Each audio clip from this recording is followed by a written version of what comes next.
anthem belted out with real gusto by both players and supporters alike. It is a scorching 31 degrees in Volgograd today, and an Iceland victory would really turn up the heat on Argentina after that capitulation to Croatia last night.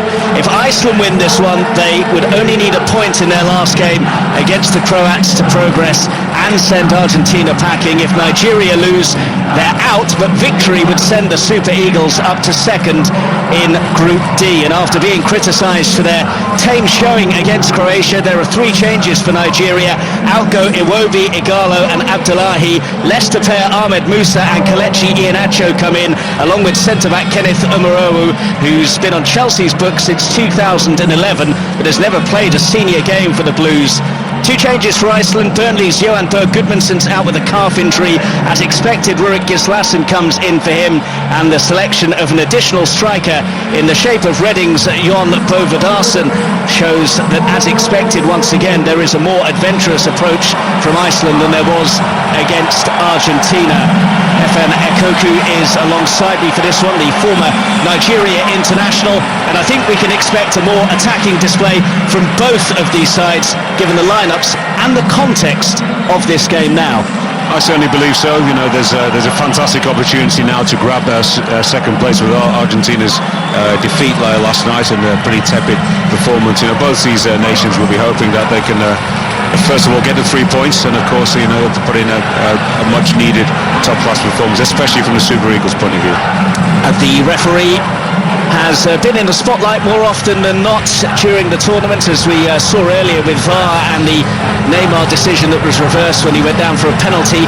Matthew Conga from New Zealand is the official who is out in the middle, once again backed up by the VAR team, who are back in mission control in Moscow, keeping an eye on things, headed up by Massimiliano Irrati from Italy. That's a lot of officials, isn't it? That's correct, yeah. 6. It's a big squad, isn't it? Let's hope they're actually not needed too often. Fingers crossed. Well, the stage is set. The 2 sets of players are both getting ready now. The Nigerian side in a huddle at the moment, as we saw in the game against Croatia. They do enjoy a huddle. They're in that strip that's dominated by bright green and white chevrons, which proved so popular when it went on sale last month. It was somewhat disappointing, really, that they were in their more muted strip for the opening World Cup match, and by and large their performance was a bit of a letdown as well. Big question for them has been, where are their goals going to come from? Look so short of attacking might. Ahmed Musa and Kelechi Iheanacho spearheading their attack today. Odion Igalo dropped to the bench. It is a 3-man centre-back line-up of Balogun, Trustikong and Omeru, with Victor Moses operating in a more wing-back-esque role than the out-and-out winger position that he occupied in that game against Croatia. The rule tells you that kick-off is just seconds away, and it will be Nigeria who will get proceedings rocking in Volgograd. It is a very, very hot day, 31 degrees or so. There was a suggestion from Jaime Hallgrimsson that might play into Nigeria's hands. I don't really believe so. Nigerian players obviously are used to the heat, and all these guys have grown up, most of them anyway, you know, playing at or playing in much higher temperatures. But these Icelandic boys, I'm sure, would have done their homework, and their preparation, I'm sure, would have paid detail or attention to lots of detail. So I don't expect it to be too much of a factor. No extra time, of course, today, so it's 90 minutes plus, so that shouldn't be overtaxing for them. Omeru has just centred out a play from the left side of the Nigerian backline.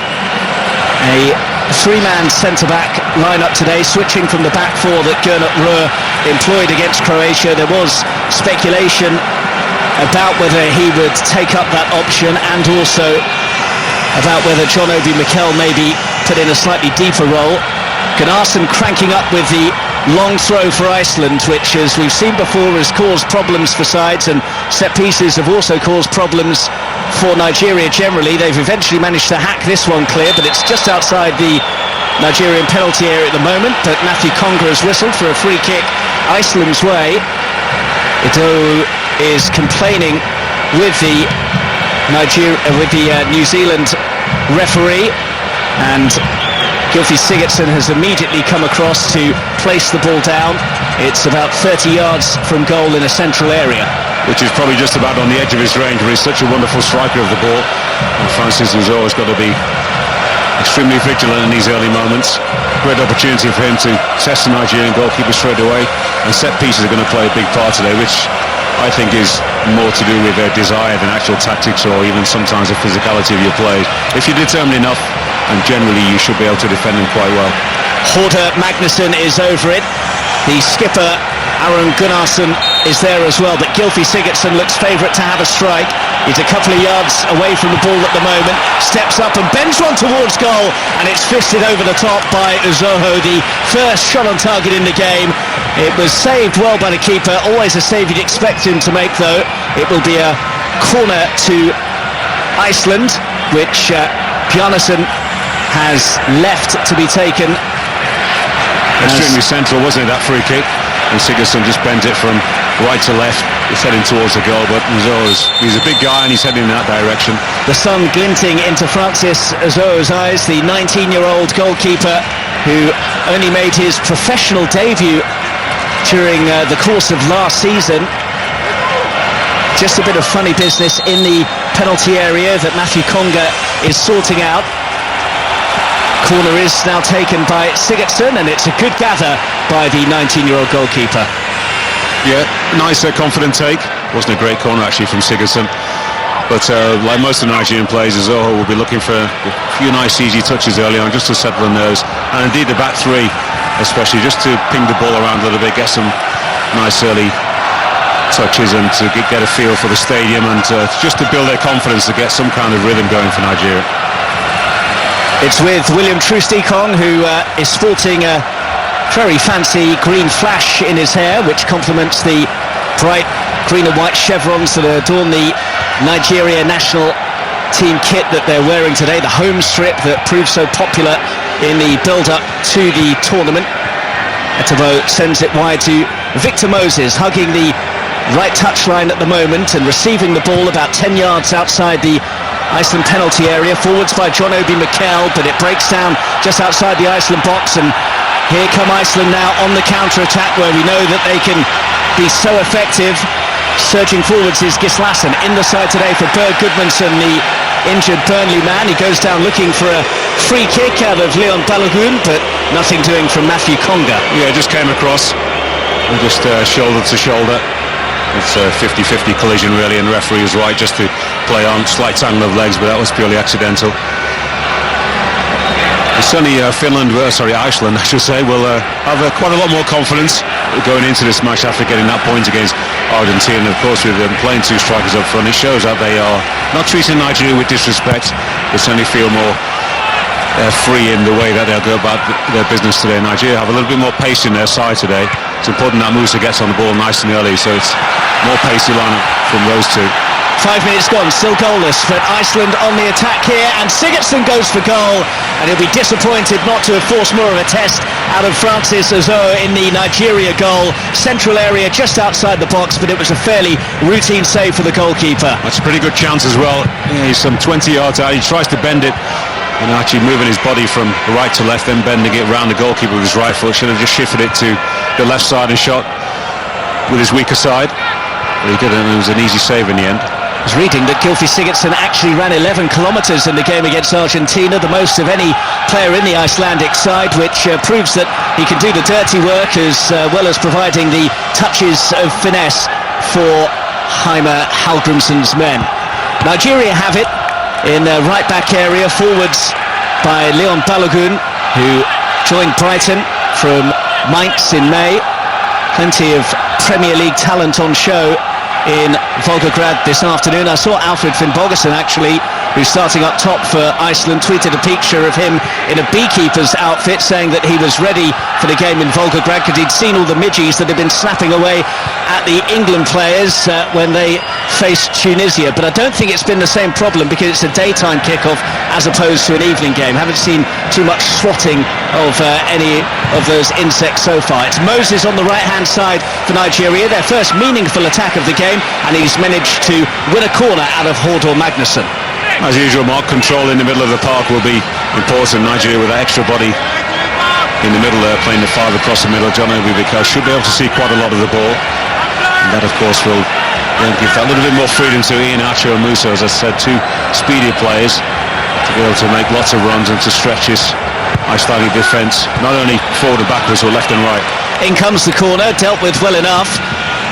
And Gernot Röhr said that Nigeria had not only been working on defending set pieces but trying to be better with them in a creative sense as well. But that corner was easily cleared away. Will be a Nigeria throw though on the left-hand side, round about level with the penalty spot. As they look at things, Ahmed Musa is cranking up to deliver a long one. That's something that Iceland are used to dispatching. It's nodded goalwards by Omeruo, but gathered very easily by Hannes Halldórsson, the Icelandic goalkeeper's first touch of the game. Wasn't a bad long throw actually, but I wouldn't expect Nigeria to get too much joy from that kind of delivery into the box.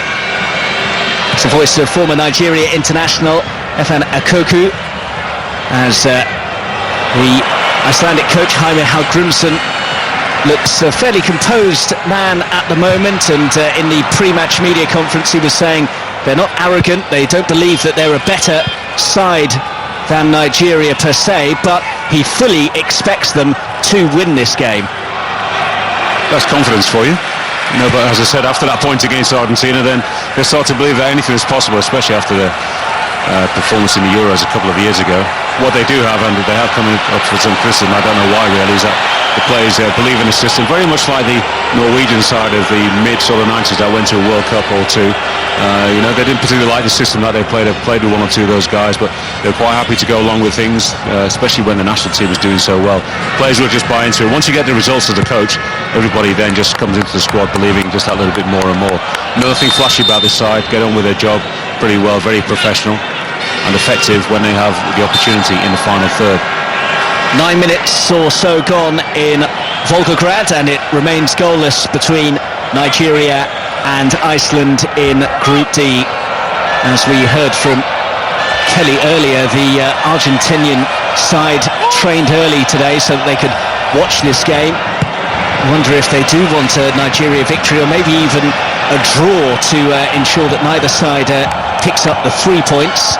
Either way, an Icelandic victory would be the nightmare scenario for Argentina after that 3-0 defeat that they suffered to Croatia last night. Nigeria have it with Balogun, who's gone all the way back to his goalkeeper Azohu, who's had 2 saves to make so far, but both relatively comfortable from Gylfi Sigurdsson. No shots on target so far for Nigeria, and obviously that was a big problem for them in the last game, and one of the major causes of the criticism that came their way and the way of coach Gernot Röhr. Yeah, I think his hands are actually tied behind his back at both of them actually. Don't really have the quality of player to be able to stretch teams, and that ball retention is not theirs with Nigerian sides of the past, so he's sort of having to try and play this expansive style with a group of players who actually don't have the ability to control the tempo, especially at this level. So not an easy job for him, and the Nigerian public is extremely demanding as well. And they also, Nigeria don't have the players to be able to play slightly more cautiously and defensively like Iceland and one or two other nations I was told. So not an easy task. I think with this kind of game where now you have to really try and win the game and then just let the players off the leash completely. Well, it's a sign that a game hasn't really caught life when you can see a Mexican wave sweeping around the stadium, and that's what's happening at the Volgograd arena at the moment with 10.5 minutes played, and it's still goalless between Nigeria and Iceland. This is the second of 3 live commentaries for you from the World Cup today. Serbia against Switzerland from Kaliningrad rounds things off. That is a 7 o'clock kickoff, so comes hot off the heels of this one.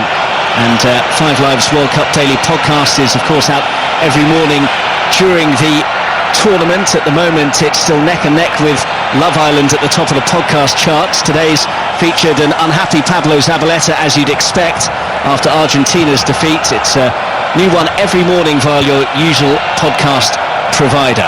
Goalless here then between Nigeria and Iceland on 5 Live, and the World Service across Africa as well, as it's brought out from the back by Leon Balogun, but he runs out of room in the end. Has managed to just prize a throw-in out of Birkir Bjarnason, which he disagrees with the assistant referee on, as he just pushes his mane of blonde hair back beneath his Alice band. The throw-in comes to nothing though for Nigeria, as an Icelandic player is down and wants to receive some treatment, so the referee Matthew Conga from New Zealand just halts play, and it's Aaron Gunnarsson, the Cardiff City man, who's still not signed a new contract that's been offered to him by the Bluebirds. It's still sitting on the table waiting to be agreed, and he just took a slight elbow from Kelechi Iheanacho, and that's what's caused him to go down. Inadvertent one, but nonetheless I'm sure quite painful. He's a big strong guy as well, isn't he? You wouldn't expect him to be down unless he's really hurt.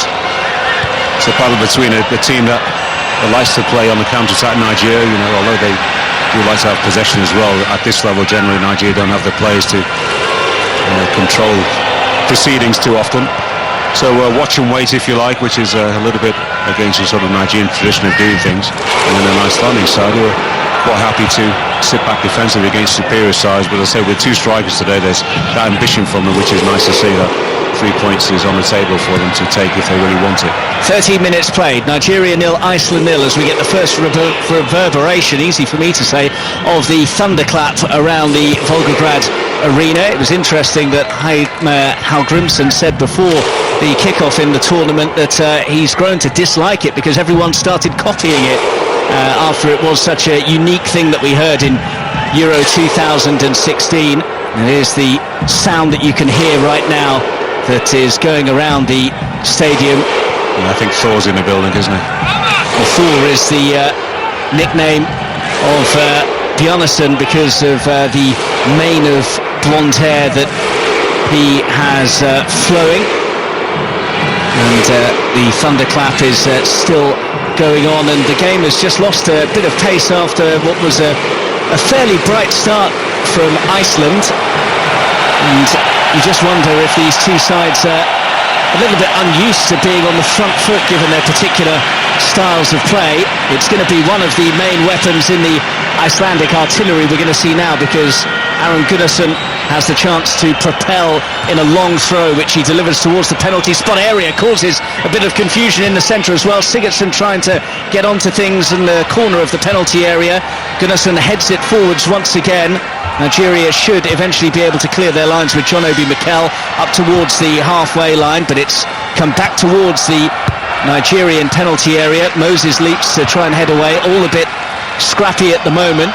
Well, we're spending more time in the air than on the ground in the last 5 minutes.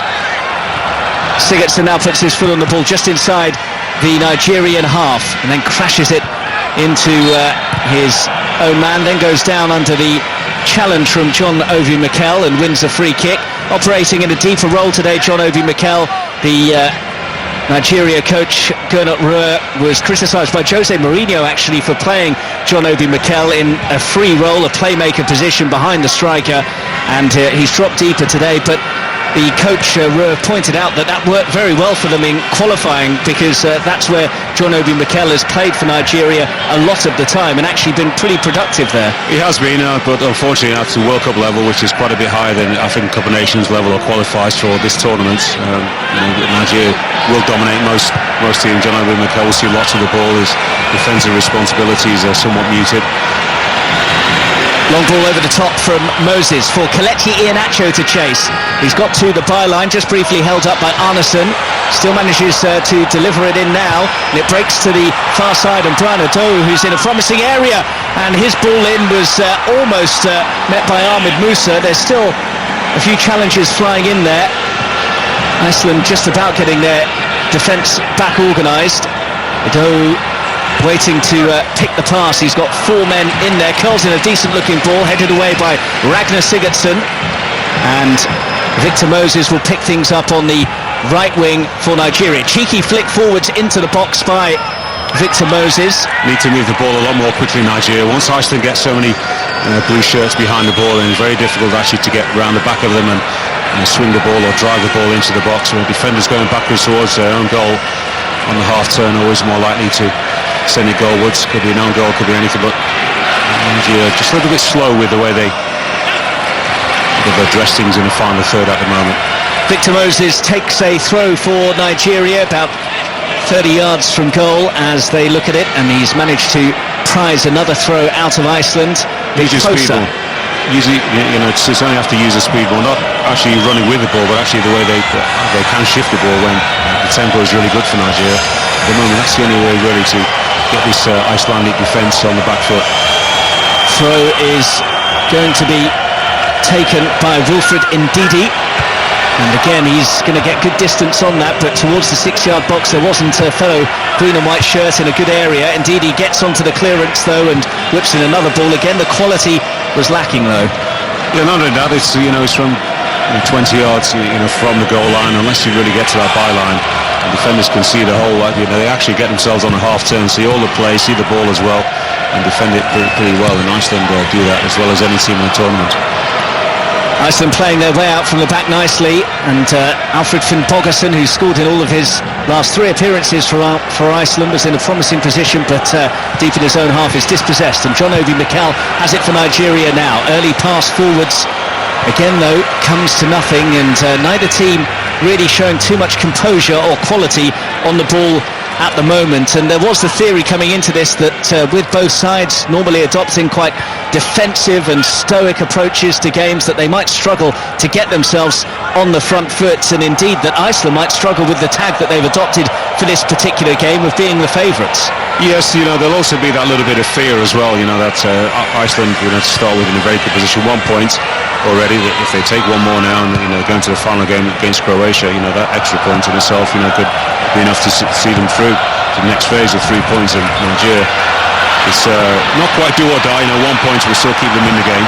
Victor Moses on the surge on the right wing, but put too much on it for Ahmed Musa, who was loitering towards the edge of the penalty area, and Iceland able to come away with it. They have it on the left wing with Bjarnason, who goes backwards of square to Magnusson. His floated pass forwards picked up by Bodvarsson, but what every nation will like, Mark, is to go into the last group game still with a chance of going through, and so both these nations will be hoping that come the end of 90 plus minutes that is still the case for the two of them. But that caution, as you mentioned, can lead to a slightly dull game. It's not been dull so far, just both sides and able really to click in the final third. Into the 19th minute, and it's still Nigeria 0, Iceland 0, a game that has not just massive connotations for these two nations, but also Argentina, who will be watching on with much interest and a fair degree of nerves as well. The final group games are on Tuesday the 26th at 7 o'clock UK time. Sigurdsson has it about 10 or so yards from his own goal and is able to just dribble forwards. Gylfi Sigurdsson over the halfway line. Early pass forwards is a good one. Gislason has it just outside the Nigeria box. And certainly one person, if you were going to pick either one player from both 11s who's got the class, given the time to be able to find the opposition, is Gylfi Sigurdsson. Lovely piece of skill, just shepherding the ball from Karo Etebo and then dragging it back and then finding a nice pass as well. And give him a chance of staying in this game, Nigeria. Make sure that he doesn't have too much time on the ball. It's going to be another long throw from Aaron Gunnarsson, and again they will know that Nigeria have a bit of a soft centre when it comes to defending set pieces. This is hurled towards the penalty spot area, well defended by Balogun though, and second bite of the cherry, it's whipped in and only tiptoe away as far as Bjarnason, arriving late in the day by Francis Azoho. And there's going to be a stoppage here as Iceland await to take the corner. Victor Moses has taken one in the ribs for the team. Rizal went towards the near post, that crossed on the right side, just got caught underneath it a little bit and just palmed it towards the far post, or beyond the far post. Good knuckles in the end, just did enough. And Victor Moses just winded as much as anything by the force of the hit from Birkir Bjarnason. And he's up and able to go, and with 21 minutes on the clock and the score still goalless, Gylfi Sigurdsson will take this corner and whip it in right-footed. The keeper's come a long way and has only managed to slap it onto the face of Victor Moses, and it goes behind for another Iceland corner.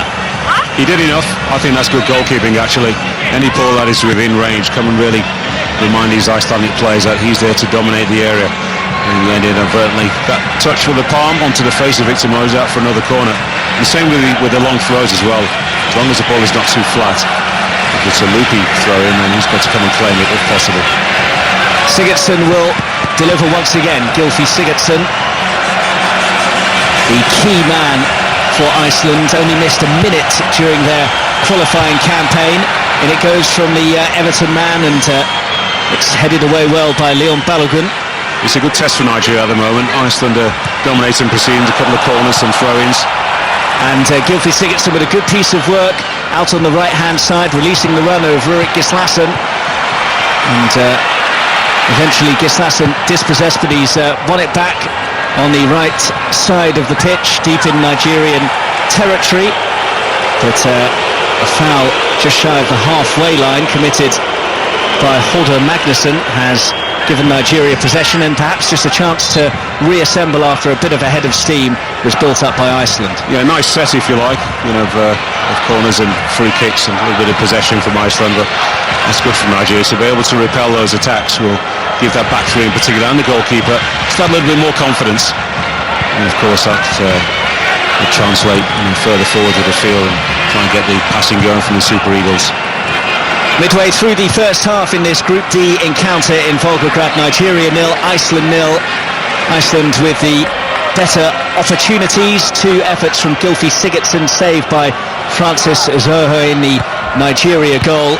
But it's a game that is yet to really catch fire.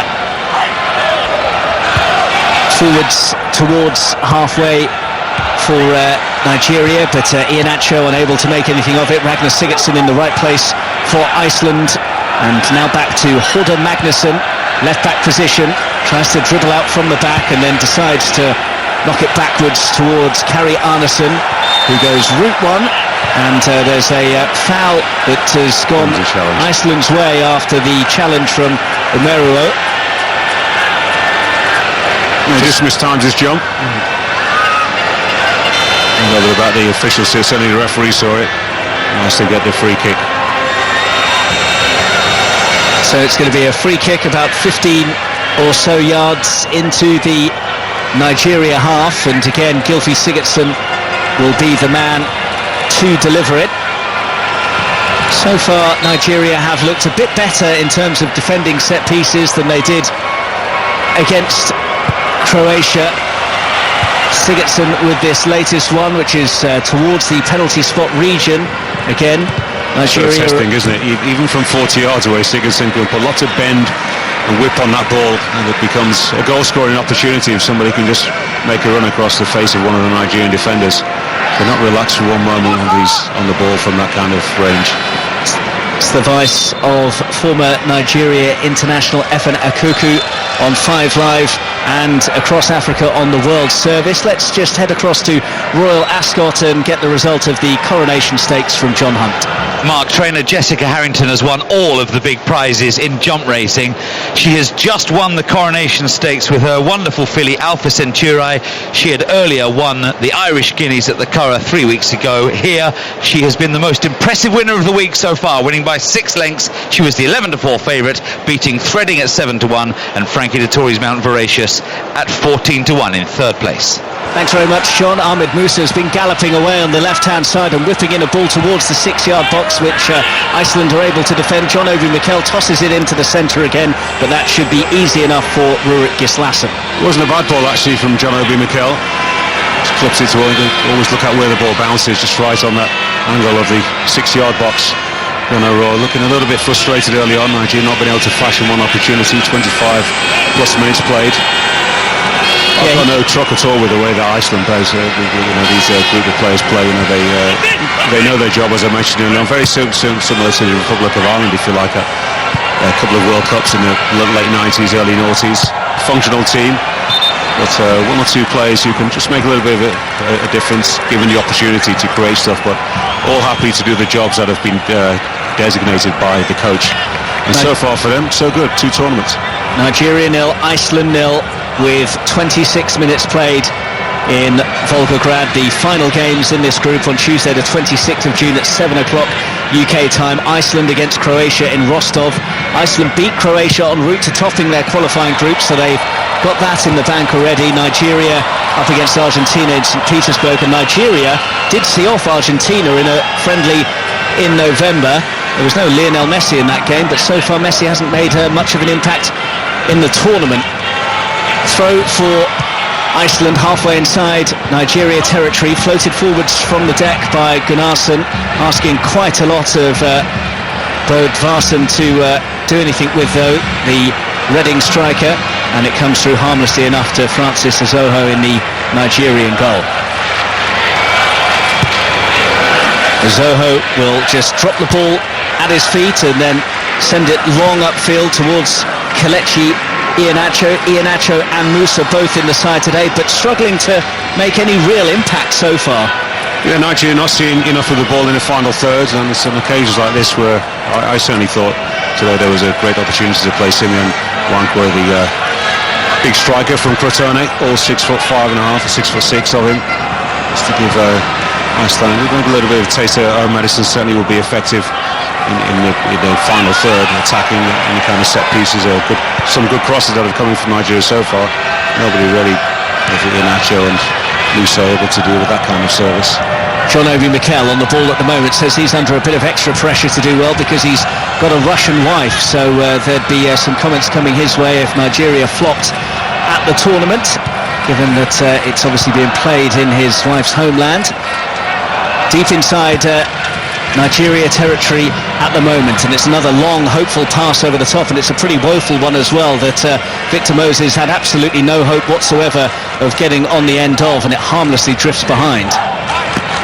Wasted really. Just a little bit of frustration. John Obi Mikel, as you said, is playing just that little bit more deeper, a role that he's certainly used to playing for Chelsea for many years.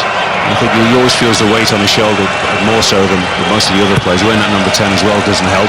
But that role has been designed for him to be the creator, and as I said, he has worked at qualifying level, qualifying stages for the World Cup, and indeed after Cup of Nations. But you've got to do it against better players, more aware defenders, and then it becomes a little bit more difficult for him. But Nigeria, we don't have a number 10. There's no magical player on the continent right now. That ability to open up defences is missing from the continent's football. So it's been a tough World Cup so far for Nigeria, for African nations. Only Senegal look as if they can cause any kind of damage. Senegal were the last nation to avoid defeat in both of their first 2 World Cup games in their first ever tournament. Iceland can obviously match that feat if they come away with a point or better from this one. And again, frustration for Nigeria and for Effen as another long crossfield pass comes to nothing. Easy defending. If you're playing that diagonal from left to right or right to left, 30-40 yards, and Iceland are not able to defend it, they'd be extremely disappointed with that. They don't have enough physical players, tall players, to really make that kind of ball work. Good pressing and harrying from Bodvarsson has won things back for Iceland halfway into Nigerian territory. Now on the overlap, Sævarsson is coming forwards for Iceland. He offloads to Rurik Gislason, and this time it's a fairly hopeless pump forwards from Iceland, and Gunnarsson goes down far too easily after jostling with Etebo in the centre of the field. It's drilled towards Iheanacho, and Iheanacho goes down fairly easily, but has done enough to win the free kick out of Matthew Conga, the referee. Yeah, it's great skill. He just subbed in Sigurdsson, flicked the ball around him with the outside of his foot, and one way and then moved the other way. Well, one free kick by Nigeria. Just a little bit of time. And I think as well, Nigeria should just push up that back 3, squeeze the play a little bit more. Iceland don't have any speedy players in their front line. If those 3 defenders can't trust themselves to recover the situation from just inside their own half, and then I think there's really something wrong. Force Iceland into playing a long ball in behind them, then the goalkeeper can start the play again. Etebo will take the free kick for Nigeria, central position and too much on it for the arriving Omeruo, who is unable to do anything with it. And once again, we've said it so many times, it's a long ball that harmlessly drifts behind for an Iceland goal kick. And it's same for one player as well, so if it's not right on the money, the pass and the run doesn't match the pass, then you've got no chance of scoring. Just make a little bit more centrally, change the angle of the free kick, push it wide and then put the cross in. At the moment, Iceland are not being forced to take too many passes in the middle of the park. Nigeria, I think, is superior individually in terms of ball retention, but unless you can win the ball back further up, I feel like most modern clubs right now, then it's so much harder to build up from the back all the time. 31 and a half minutes on the clock. Nigeria 0, Iceland 0 here on 5 Live and the World Service across Africa. And it's been a very cagey affair so far between two sides who do struggle for goals. And goalmouth action has been at a premium so far in Volgograd. Nigeria just shy of the halfway line with Balogun, square to Trusticon. And now the third centre-back in that trio of Omeruo. Knocked forwards now for the run of Wilfred Ndidi, who's made up a bit of ground, fired into Ahmed Musa, 15 yards from the edge of the penalty area, but he's wasteful in possession and then nudges over Gylfi Sigurdsson to concede a cheap free kick. I thought he did well to actually get his body across Sigurdsson after being dispossessed. If he didn't agree with me, maybe slightly in the back. Seen the replay once again. It's good play from Sigurdsson. I wouldn't want to see him running the 11 kilometres of this match and not actually being productive in the final third if I was an Iceland fan. Free kick again is wasteful. The delivery from both teams has been poor, easily cut out in the left back area by Brian Ado for Nigeria to concede a throw though, which Iceland normally use as a weapon, and a long throw for Gunnarsson. It's taken short this time by Savarsson. And on the move again here, Savarsson, then on the edge of the area, goes down after a couple of cartwheels, but to be fair to him, didn't look across to the referee looking for anything in particular, knew that there was no foul there as Aaron Gunnarsson wins it back, and Savarsson for Iceland as well. Victor Moses back defending as it's lofted into the penalty area, and the first time hit comes in from Birkir Bjarnason, well over the top of the crossbar, but half a sight of goal there for Bjarnason. Not an easy skill to execute. That ball is looping down. Wasn't able to be patient and wait for it to really drop, and doesn't trouble anybody. Nice and competitive on the far side. As you said, Severson wasn't looking for anything. It's a good challenge. He went down, but he certainly didn't dive. And you've got to quickly trying to retrieve the ball once again. Despite seeing the replay of Gunnar Roll complaining that was a dive, he was looking for someone to be yellow carded, but he's almost as far away from Easton as we are. Just a touch over 10 minutes left to play in the first half. Nigeria 0, Iceland 0 in this Group D game. Earlier on we brought you commentary of Brazil against Costa Rica, a late victory for Brazil in that one.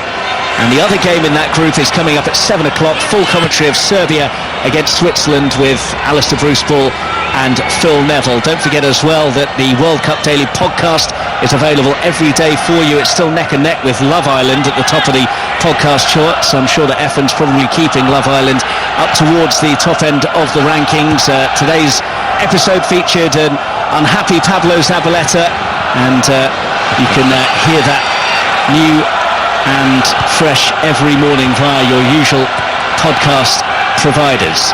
0-0 in this one. Unhappy is not the way I would describe Pablo Zabaleta last night. Something a lot stronger than that. Disconsolate and dishevelled from what I saw of the coverage.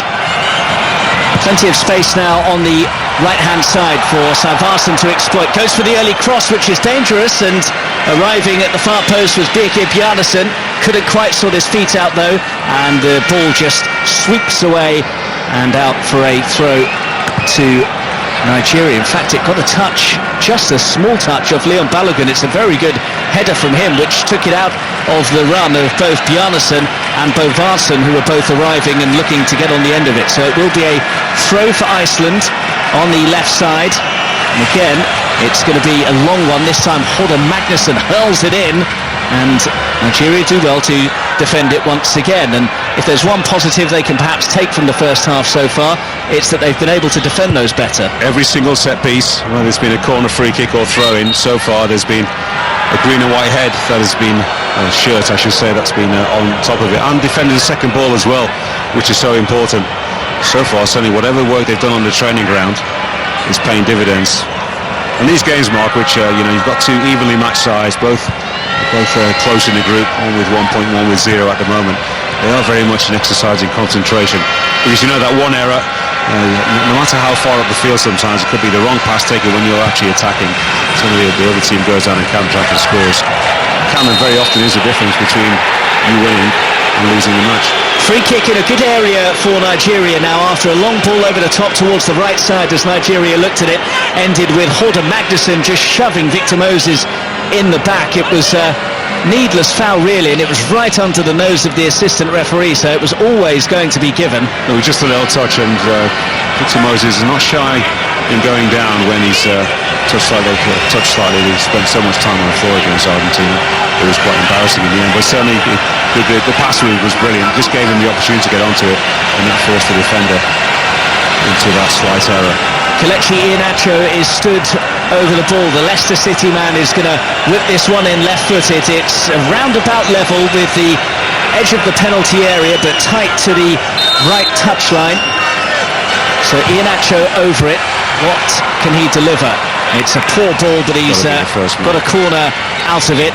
Didn't clear the first man, but Saivasan has sent it behind, so Nigeria will have another set piece in the shape of a corner kick, and they'll be hoping the delivery is going to be better. It won't be taken by Iheanacho. Ahmed Musa, another Leicester City man, although he spent the majority of last season out on loan, will take it. In fact, it looked like it had gone for a corner. It will be a throw instead. Low and flat from Ahmed Musa, headed away as far as Moses, who sent it towards Musa on this right-hand side.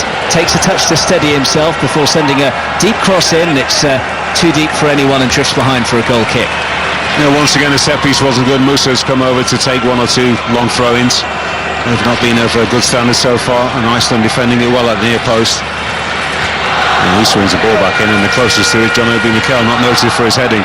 Frustrating at the moment, I'm sure, for both coaches. They would like to see one or two chances created, apart from a couple actually from Iceland. That free kick from Gylfi Sigurdsson, well saved from Francis Uzoho, and then the chance that Sigurdsson spurned on his right, on his left foot, went on his right. Apart from that, we've not seen either goalkeeper had to work at all. The voice of former Nigeria international Efen Okoku. We'll hear from Peter Odemwingie during half-time as well. Goalless between Nigeria and Iceland, with a touch over 6 minutes of normal time to play in the first half, as Victor Moses survives a clip on the back of his heels to make some inroads and offload the ball to just outside the area, and Ahmed Musa now floated into the box by Ndidi, but straight down the throat of Hannes Haldorsen, who's able to make a very easy gather, and once again it is very, very wasteful from the not-so-super Eagles. Well, I'm shaking my head. You can just see me at the moment, Mark, can you? I'm just so disappointed with the final ball almost every time. Actually, both sides get into close proximity of the opposition penalty area. Victor Moses on halfway, thought about sending another long ball forwards, decided against it and goes short to Wilfred Ndidi, who is on the halfway line. Short stab pass to John Obi Mikel, who's now offloaded to Etebo, and he goes wide to the left-hand side, and Omeruo, all a bit laboured in the heart of midfield at the moment, and it's another misplaced pass from John Obi Mikel, which has given the impetus to Iceland, and Rurik Gislason on the right wing for them at the moment.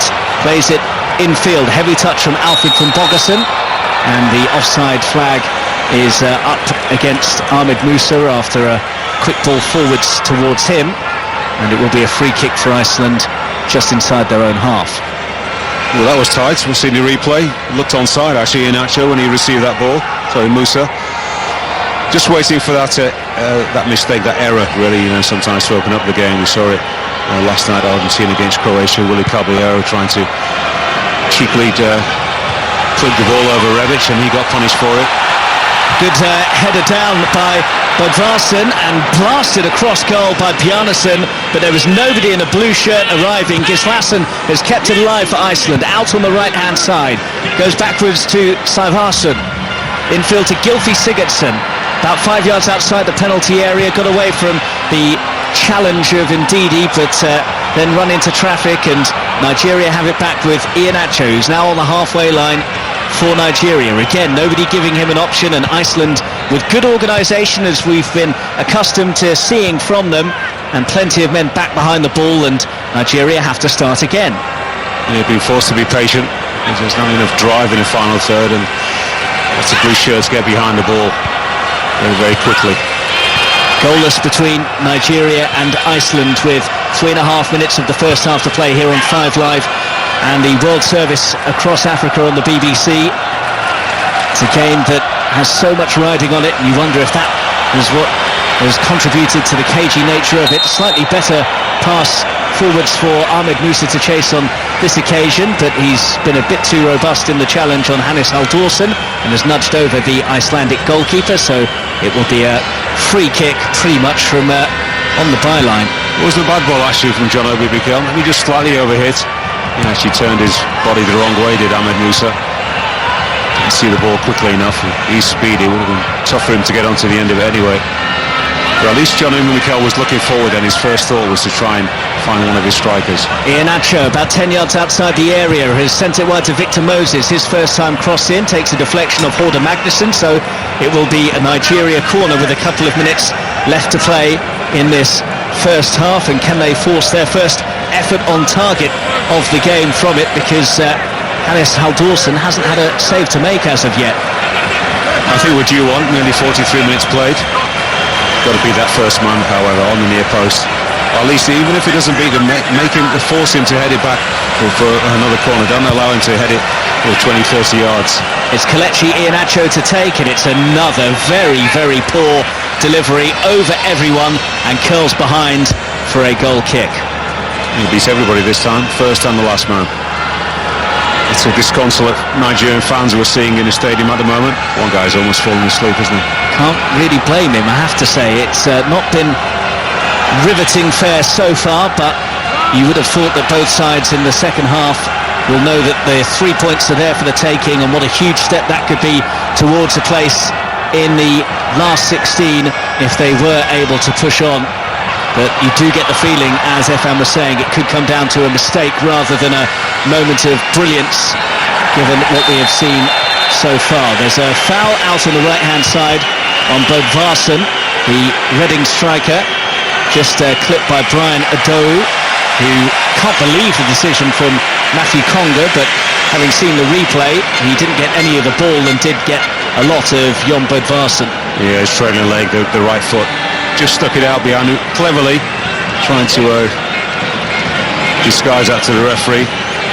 Thought it was slightly harsh to begin with, but I think the right decision has been made. Well, he's been yellow carded, and I thought it was a foul, but I'm not sure it perhaps merited a caution. As your first offence, yeah, probably not, but I think the referee sensed actually that Iceland were heading towards goal, so I don't have too many complaints about that card. Gill, I think, knew what he was doing. Well, we are into the final minute of normal time in the first half. Still goalless between Nigeria and Iceland, but Gylfi Sigurdsson is over this free kick on the right side. It's close to the touchline. It's about 40 yards out from goal.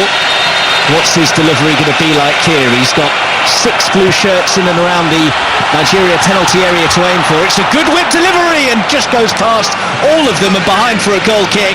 And plenty of the Icelandic players have their hands on their heads because they know that was an excellent chance. All it needed was a touch as it was fizzed in to the 6-yard box. Yeah, super delivery as you'd expect from Gylfi Sigurdsson. Finn Bogason misses it. Yeah, on the 6-yard, but actually comes off his midriff. Yeah, then he holds his head in his hands. He can't believe it. And so Bjarnason at the far post as well wasn't able to get that final touch. 2 minutes of additional time have been signalled. We're a few seconds into that. Finn Bogason on the end of that free kick, but couldn't get the touch he was looking for. He's scored in all of his last 3 appearances for Iceland, although they failed to win any of those games. Good record for Augsburg in the Bundesliga this season as well, 12 in 22 for a side struggling at the wrong end of the table. Defending for Iceland to do now, though, as Victor Moses has it. It is forced backwards from the edge of the area and concedes possession, and Iceland can come forwards on the counter-attack. Finn Bogason on the chase on the left wing. has to go backwards of square to Gylfi Sigurdsson on the halfway line. Well swept out wide from him for Birkir Sævarsson to advance into space. His ball in is dangerous, and again there were 2 or 3 blue shirts in there to aim for. Couldn't find any of them. What a ball from Sævarsson, the right back. Not for the first time. Puts in a tremendous cross. Not too much height on it. Lovely pace, a little bit of whip as well. Nigerian defence once again, they get ahead to it and just able to clear from 3 Icelandic players all waiting to make that final touch. So into the final minute of stoppage time. Gylfi Sigurdsson's corner is very deep. It's headed back across goal and headed just wide by Jon Bödvarsson. That was one of the few occasions where Nigeria have been guilty of not marking their men properly. First free header in the box for Iceland in the 47th minute. That will disappoint Gunnar. We'll be happy that they've defended so well for so long. And that's one opportunity. But to be honest, I never saw it coming. Some nice, solid, controlled defending so far from Nigeria. They almost block their copybook now right at the end of the half.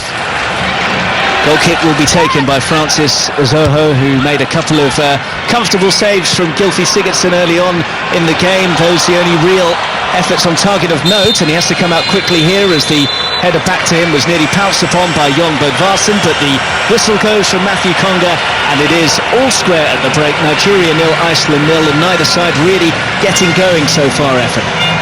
No, it was a slow burner. I suppose we had an interesting 5 or 10 minutes to start with, and then both sides probably realising the importance of the occasion, deciding not to overextend themselves. Passing has not been great in the middle of the park, and indeed in the final third. There's been a little bit of rush from Nigeria. 1 or 2 poor decisions been taken, and most of the quality into the box has actually come from Iceland, especially in the last 10 minutes or so. Nigeria, however, defensively so far holding firm. OK, well, as the Nigerian players go into this traditional pre-half-time huddle, we'll leave you from Volgograd with the half-time scoreline of Nigeria 0, Iceland 0. Thanks very much, Kelly. Yes, Tyrone Ebui is the man who has come on for Nigeria at the interval. Efan alongside me. What do you make of that? Something you expected or a bit of a curveball? A little bit surprised, actually. I wonder if he'd always picked up a little bit of an injury. We know that he was yellow carded just before half-time, so maybe the coach is a bit concerned that if he is struggling physically and has been carded, then that's one area that they need to try and firm up, which he has done.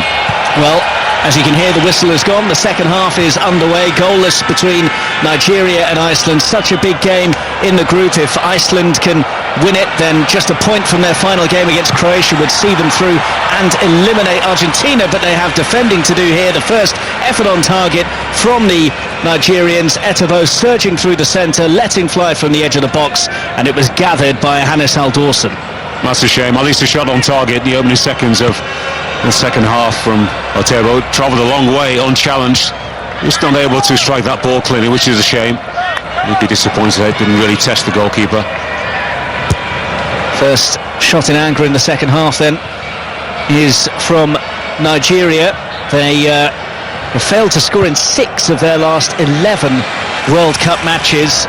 But on the front foot at the start of the second period, they know that defeat today would mean elimination, with games still left to play with Argentina, their final opponents in the group, but victory would move them up to second in Group D. So the stakes are very high for these two, and of course for Argentina, who will be watching with a great deal of interest. On the halfway line with Wilfred Ndidi for Nigeria, and now swept across the back line and picked up by Omeru. Forwards it goes to the half-time substitute who came on, Ebui, replacing Brian Ado in that left wing-back area. 3 centre-backs for Nigeria today. A change of shape, but not a change in terms of the lack of attacking threats so far from Gernot Rohr's men. Iceland now on the attack with Birkir Sævarsson, who was a very handy outlet for them on the right flank in the first half, but he's run out of pitch here and conceded the throw. Super crosser of the ball. He's looking to get forward at any opportunity. Doesn't need too much time, actually. Just loves to swing that ball in nice and early. Some great crosses from distance, like 30 or 40 yards away, right on the money. So 2 minutes played in the second half, still goalless between Nigeria and Iceland here on 5 Live and the World Service across Africa. Big weekend of sport for you coming up as well on 5 Live. Over 40 hours across 5 Live and Sports Extra. 6 World Cup commentaries, including, of course, England against Panama on Sunday. The 3rd Rugby Union test between South Africa and England. The 5th ODI between Australia and England, and the French Grand Prix. You can get all the coverage details on the BBC Sport website and app. Need to go for these 3 points, Mark. If you're looking at second in the group, of course, potential qualification for the round of 16. Roy's team need to show a little bit more adventure in the final third. I get the feeling that he'd almost be happy to take a point today and take the chances in the final game against Argentina. Much rather lose to Argentina than lose to Iceland. The uproar back home in Nigeria will be absolutely massive. It will be anyway if the team is to go out, but they would accept losing to Argentina. Counter-attack chance here though, with Moses out the right-hand side. Early ball in towards Musa, doesn't need him. It's scored by Ahmed Musa. Nigeria have the lead.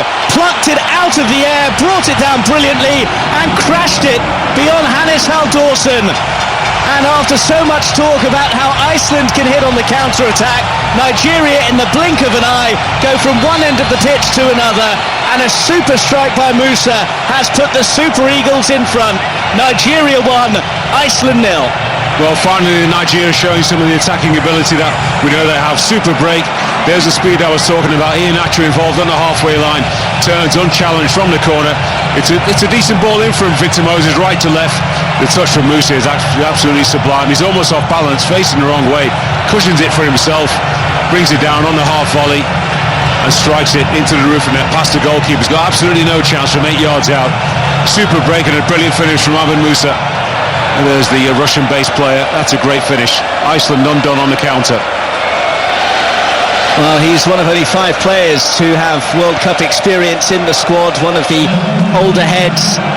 He had a fairly tough time with Leicester City last season. Loaned back to CSK in Moscow in January, where he did a lot better. And he's done very well for his nation here to give them the lead. But there's going to be a stoppage in play before we restart as well. I don't quite know how that came about, to be honest, as the Icelandic players congregate around the 6-yard box, and maybe they'll be forced into a change as well. But Gernot Röhr, the German coach of the Nigerian side, looks a much more happy man now. Came about after a lightning quick counter-attack. They've got players up there. It's a great head actually on the edge of the box from Kenneth Omero, and there are 3 or 4 Nigerian players already actually almost loitering around the halfway line. And the transfer is quick. Iceland not able to get back. There's the speed of the Nigerian counter-attack and the players for the first time really in full flow. And Musa actually just cuts across the ball. Certainly hits it cleanly enough. Well, he also hit the head of Ragnar Sigurdsson, which is now we can see how the centre-back picked up the cut to the head that he's needing some attention for now, just outside the 6-yard box. Long stoppage in play. The blood is gushing from his head. Nothing intentional in it from Musa, who simply had eyes on the ball and eyes for goal, but his knee just caught the back of the big centre-back Ragnar Sigurdsson, and he's being patched up at the moment, which leads to an impromptu drinks break. And a rare goal for Nigeria has given them the lead, and Ngasson is being ready to come on for Ragnar Sigurdsson, so we are going to see the first Icelandic alteration of the match. He steps up to the plate, Ahmed Musa, once again for Nigeria. He was arguably the best player in the World Cup 4 years ago in Brazil. A couple of ball-taking goals against Argentina. And with that speed, you have to be able to show it, especially on the counter-attack. And for the first time, Nigeria actually, showed that they were willing to take a few chances. Didn't quite have as many players back defending as they have done in the opening 45 minutes.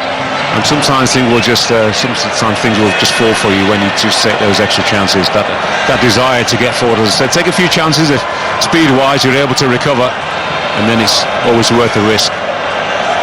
Oh yes, it's the follow-through actually after Musa scores, and then he's actually turning to celebrate. and here's Sigurdsson. He's lying on the ground actually, and he gets caught by Musa's knee. Well, let's find out what Peter Odemwingi's thoughts were on that very well taken goal from Ahmed Musa. Well, fantastic goal. This is probably one of the best goals so far in the World Cup. It was a beautiful, cross from Moses, just as we expected. He can make a difference on the wing. He sensed the moment was right to go for it. Musa wins a header, really brave. Gets up right away from his feet, sensing that there is a numerical advantage here that could be a great counter-attack. It results in a goal, and I'm actually so excited. It's such a beautiful finish. Can't stop watching the replay on and on again. Thanks very much, Peter Odemwingi, who's in our studio in Moscow watching the game, and no doubt delighted by that fine strike from Ahmed Musa as the ongoing patching up of Ragnar Sigurdsson continues. He's got a very fetching pink bandage that's been wrapped around him. It's not quite Terry Butcher. It's not yet, anyway. There's no blood on the shoulder, was there? It would be a little bit harder to see, but we thought he was going to be actually leaving the field, but strong enough to get back on, it seems. Yep, I'm not sure Terry Butcher would have enjoyed the size of that bandage, or perhaps the colour of it. He's part of our commentary team from 6:30 this evening. We've got one more match for you to come. 7 o'clock kickoff between Serbia and Switzerland. Alistair Bruce Ball and Phil Neville will bring you that one, but as I mentioned, Terry Butcher is part of our team on 5 Live Sport today, and it is a big weekend coming up for you on 5 Live. Over 40 hours across the station and Sports Extra this weekend. 6 World Cup commentaries, which of course includes England-Panama on Sunday, the 3rd Rugby Union test between South Africa and England, Australia against England in the 5th ODI in the cricket, and the French Grand Prix. Get all the details on the coverage on the BBC Sport website and app as well. So 1-0 to Nigeria in Volgograd. Just a touch under 10 minutes gone in the second half, and as things stand, Nigeria would be moving second in the group. They'd be on 3 points behind Croatia, who have 6, and Iceland and Argentina would be level on 1 point, although Iceland would be ahead of Argentina on goal difference as things stand because of the thumping Croatia dished out to Messi and co last night. Here's Gylfi Sigurdsson getting towards the byline, trying to turn things well, and immediately appealing for a handball and turning into the face of Matthew Conga, the referee from New Zealand. He's not interested. I wonder if we might get another look at that with VAR. The play is still going on at the moment. There's not been a pause as yet. Brought forwards from the back by Magnusson for Iceland, who trail Nigeria by a Musa goal to 0. Gylfi Sigurdsson jinking and weaving on the right wing, but showing a bit too much of it in the end to Evue, and Nigeria have the throw. We should have a real game now, Mark. We've seen the replay again. Gylfi Sigurdsson trying to come in. You're not going to get handball for that.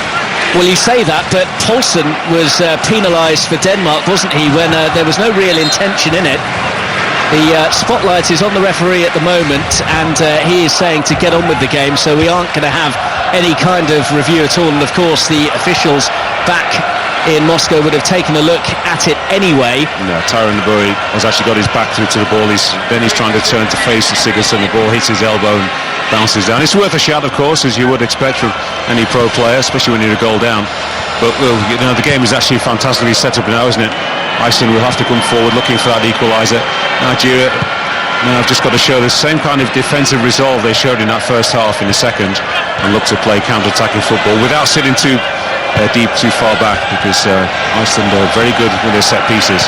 It's the voice of former Nigeria international Efan Akuku on 5 Live and the World Service across Africa. Nigeria leading Iceland by a goal to 0. And the long-range hit comes in from Wilfred Ndidi, and it's tipped over the top by Hannes Haldorsen. Well, that was travelling. It was a bit too close to the goalkeeper either side, and it may have been interesting. Took a deflection on the way through as well off Gislason, which made the save that bit better. Yeah, it picked up speed, didn't it? It was a good hit anyway from Ndidi. May have been troubling the goalkeeper. That's some 40 yards or so out. You need to be smart enough, concentration-wise, to tip that one over the bar. Otobo with a short corner gets it back from Iheanacho, lofts it into the area. Defended well enough by Iceland, but Nigeria certainly on the front foot in this second half. The goal, as you'd expect, has really upped the levels of confidence and the tempo in their play as well. They have to just be a bit watchful. They're not caught out in the counter here, though, with Alfred van Bogason looking for the ball from Bodvarsson. Bodvarsson, though, goes back to Magnusson on halfway. Now Gunnarsson, the Cardiff City man, spraying it out wide nicely to Saivarsson, who's got the cross in. Again defended well by Nigeria. Gunnarsson picks up the pieces in centre field for Iceland, spins it wide to Magnusson. Early delivery from him is defended well. And there could be about 10 or 15 minutes of real Nordic steam right now. It's up to Nigeria to really sort of batten down the trenches and make sure, as I said, defensively they, as collective and determined as they were in that opening 45 minutes. And then, of course, it'll be difficult for Iceland to maintain that kind of tempo. And what kind of composure can Nigeria show in the next 10 or so minutes when they do get the opportunities to get forward themselves? They have it on the left side with Horde Magnusson, who's just fired it straight into Victor Moses, and behind for an Iceland corner as the thunderclap starts to be heard around the Volgograd arena once again. It is a very warm day down there on the pitch, around 31 degrees, and both coaches did mention about that being a factor, but I know, Efan, you didn't necessarily think that that would come into play. I just wonder, with the energy that we're seeing from Nigeria at the start of the second half, if that might be something to bear in mind. It's Gylfi Sigurdsson who will take this corner for Iceland, their set-piece deliverer as ever. He's got 7 men in the area to aim for. It's not a bad delivery as well, causes some problems and eventually hacked away, I think, by Victor Moses. Iceland have it back on the halfway line with Birkir Saivarsson sending it wide to Rurik Gislason. Gislason closed down quickly by Wilfred Ndidi and has to go backwards to midway inside the Nigeria half. Good turn by Gylfi Sigurdsson just outside the area, and then the foul comes in from Rurik Gislason, who was clumsy in his challenge, and Nigeria have a free kick and just a chance to recalibrate after a period of Icelandic possession. Yeah, a few moments for Nigeria just to get a little bit of a breather, push their players up, a little bit of a stroll. Seeing the strike again from Wilfred Ndidi. Took a big deflection off Gislason. Didn't alter the direction of the ball, just a little bit more height and more speed. So a decent enough save in the end. You know, this is a great opportunity now for Nigeria, playing against a team who don't like to force the issue. They'll be throwing themselves into a few challenges, and if Nigeria are brave enough to still receive the ball, especially in the middle of the park, this is where the likes of John Obi Mikel are going to be key in the next 10 minutes or so, to demand the ball, to draw people into making a foul against you, and just to slowly make Iceland a little bit more and more frustrated.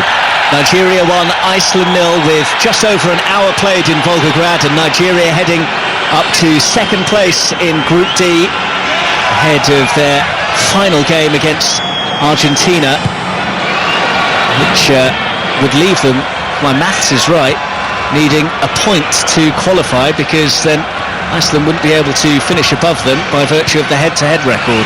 Got to see this game out, haven't we, Mark? You know, it's a long, long way to go, and of course it's always very tempting and easy to talk about final game scenarios, but this would be your job in this second game. Victor Moses, who played a key part in the goal that separates the sides, has wriggled away in the Iceland penalty area again. He fed it to Kelechi Iheanacho, who was just crowded out in the end. What a difference a goal makes. All of a sudden Nigeria stroking the ball about. Everybody wants to receive a little bit more, taking a few more chances in the final third. I said bravery doesn't always involve throwing yourself into challenges and doing defensive work. It's having that courage to take the ball in difficult situations. And now with this, certainly not a gap, but this lead, everybody feels a little bit more keen and able to do that. Well, they were only behind for about 5 or so minutes against Argentina, Iceland. They hit back pretty quickly. They've rallied before against superior opposition. Can they do so again here? Well, they're going to have a free kick in a promising area after Gislason was brought crunching to the ground by a challenge from Wilfred Ndidi. And when you reply so quickly, it just means that, you know, that frustration levels, you know, they're not allowed, or they don't get the opportunity to build up.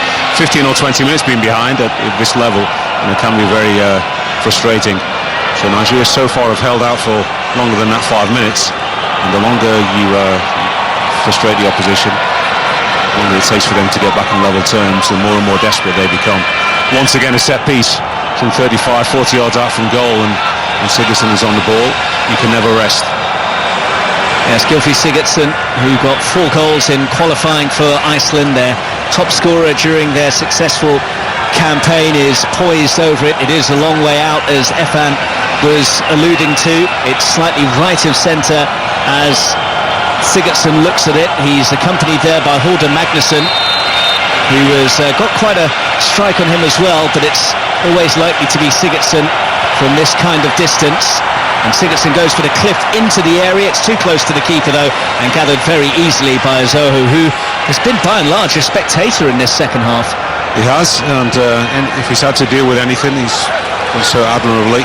Nice safe hands once again. Not the best free kick actually from Sigurdsson, and did well inside that, or was going to land inside the 6-yard box. In Nigeria able to get themselves up and running again, heading towards the Iceland goal. Eboué, the substitute, the half-time substitute for Brian Ado, has given it back to Ahmed Musa, the goal scorer. Very nicely taken goal as well. In centre field now with another Leicester man, Wilfred Ndidi, who sends it wide to Victor Moses. It's slowed down to walking pace now. And we mentioned Nigeria's lack of threat or cutting edge going forwards in qualifying. Iceland were the lowest scorers of all of the automatic European sides that qualified, with 16 goals in their 10 games. So not exactly blessed with plenty of firepower themselves, and they'll have to come out of their shells now, as their coach Jaime Hallgrímsson has just instructed them to send the ball out of play. So Ragnar Sigurdsson, who was patched up with that thick pink bandage around his head after being clattered by the knee of Ahmed Musa during the goal that has given Nigeria the lead, is going to have to come off after trying to soldier on for about 5 or so minutes. He must be shaky. He certainly must be shaky mentally, because physically it doesn't seem to be anything wrong with him moving well enough, and maybe he's experiencing lightheadedness, and of course you don't want to take any chances with the player's health. So Ingarson is his replacement, like for like, another tall strapping centre-back who slots into the middle, but it can't be like for like in terms of Iceland's approach to the game. That needs to alter now from the way they went about the match against Argentina. They are trailing to Nigeria, and this would leave them really struggling to qualify for the knockout stages, you would have thought. They don't need to panic. Many minutes to play. On the left with Ahmed Musa for Nigeria. About 10 yards outside the box, is offloaded to Kelechi Iheanacho, who spins it to the right side now, and Victor Moses, just a splash of sunshine on him as he goes for goal from a pretty acute angle and fires it over the top of the bar. But perhaps that an indication of the confidence that Nigeria feel right now. Absolutely. Didn't really get past the defender, did Moses. So took the shot on. We're expecting a teammate to be screaming for that, at least to be fired across goal. Gunnarsson in the centre circle for Iceland. Sloppy pass from him, can't find Bjarnason, and he's just been very strong in the challenge in centre field there, as Bjarnason knocks it out to the right side of the pitch, and Finn Bogason. The worst of the back three for Nigeria so far this evening in a top-class performance. I think as Peter Odemige mentioned at half-time, the extra centre-back bringing in Karen Mary, just giving a little more stability to the other two guys. They feel a little bit more confident the way they go make challenges, and there's always going to be 2 people behind them. So far, so good. That's former Nigeria international Efan Akoku on BBC 5 Live and the World Service across Africa. Nigeria with a 1-0 lead midway through the second half against Iceland in Volgograd. We have one more commentary from the World Cup to come for you. Serbia against Switzerland, which kicks off at 7 o'clock. The other game in that group earlier on today finished in dramatic style, with Brazil snatching a 2-0 success against Costa Rica very late on. Neymar went down for a penalty, which was then struck off after a VAR review of the incident. Another game with late drama to add to the long list during this World Cup. Will there be any late drama here? Iceland will be hoping for some, given the way things have gone. Not threatened the Nigerian goal since those early chances for Sigurdsson. Will that change here? Bjarnason was fed Gislason, who made his way to the edge of the area, but with the opportunity to have a strike at goal, he was wasteful and sent it a long way off target. I was disappointed, collected the ball superbly well in the middle of the park, and then just ghosted past three Nigerian players appealing for handball just outside the box, looking to bend it with some power over Francis Uzohu, but it's a couple of yards clear of the crossbar in the end. Actually just reaching the point, Mark, where for the first time actually in a couple of years I'm seeing one or two Icelandic players looking a little bit frustrated. There's so much success, but everything has been buoyant and confident about the way they play, sensing the occasion and what has to be achieved in the next 10 or 15 minutes. And the two players just starting to feel the strain. And maybe the tag of favourites is something that they're really not too used to, as Moses charges towards the edge of the area and he's met by a wall of blue blocking his path to goal, crashes his effort against them. But it's Nigeria who are asking all of the questions at the moment, and much different complexion to the game than we had in the first half, where they were wasteful in possession. A lot of the passes were going astray.